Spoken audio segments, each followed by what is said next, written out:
just published book of poetry. Thank you very much. The Medulla Review Publishing was kind enough to publish this book.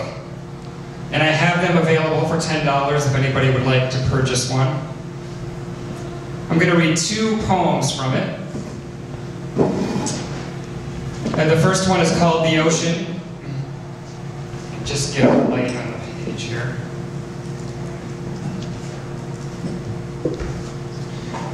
Stones, sticks, and shells to be taken again off the wide, dry beach. Half-buried tree trunks, gulls excreting clean trails, narrow, salty valleys, royal fine sand grains in foamy bubbles at the end of the loam's thin, crawling glide, leaving the naked shadow of a moss-splotched, glacier-sized monolith across the glassy blue glaze.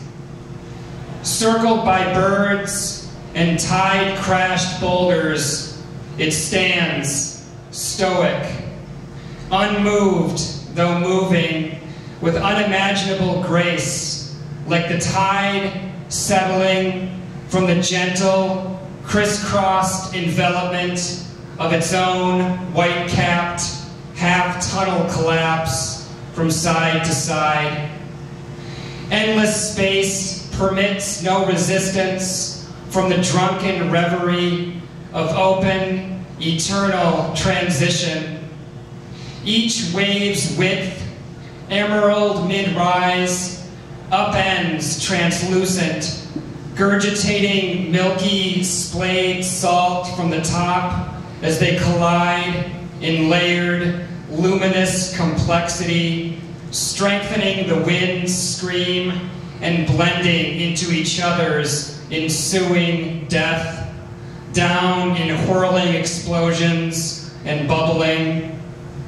Before rebirth, sudden sunshine in the smooth yet layered, iridescent white foam rings, enlightened beneath the wind-shifting clouds.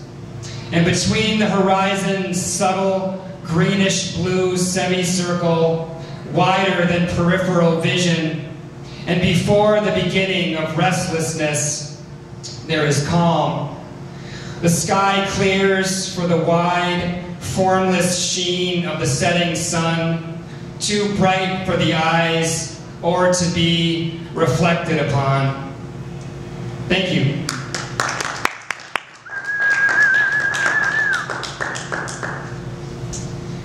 And this is called Outside's Gold, 4D Windows, 5D Sun.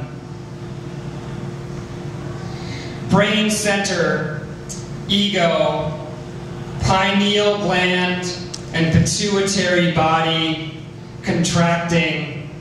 I stood, staring from the sidewalk. I had to enter my new home, the open, 8-wheeled pyramid ship of white light, the philosopher's stone, the base of Muse's spine, guarded by the evolved devil at the top of my head.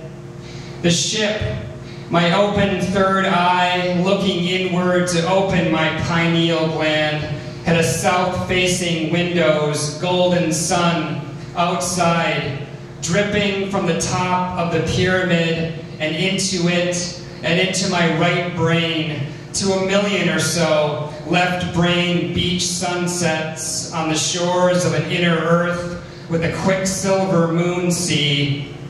I could see shrubs with bits of broken glass on the branches. An alien strummed a guitar in the left-brained living room where the eastern window had been smashed. An acoustic guitar. His hands were bloody and the room was full of dusk, but he played and sang beautifully about how rare real poets are and how funny it is when they're defeated by their muses. I thought that I'd have to risk cutting my hands by climbing through the window frame to get onto the pyramid ship. So I was surprised when he opened the shadow of the 8-wheeled door and stared at me for a moment, where I stood, staring at him from the sidewalk. He motioned for me to come in.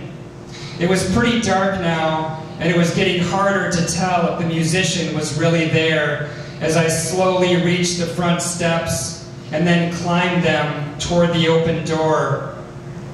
Sure enough, by the time I was inside, he was gone. Then I realized that every time I inhaled, there was a sunset, and every time I exhaled, there was a sunrise. I remembered that the alien I'd seen a few moments ago, strumming a guitar in the opening where a window once was, and singing with a voice as crystalline as a bird, was getting too real for my conditioned mind, and was too skeletal to have been a human person. But now at least my third eyesight was looking inward, and I'd never have to leave my home again. Thanks very much, and thank you, Steve, for organizing this.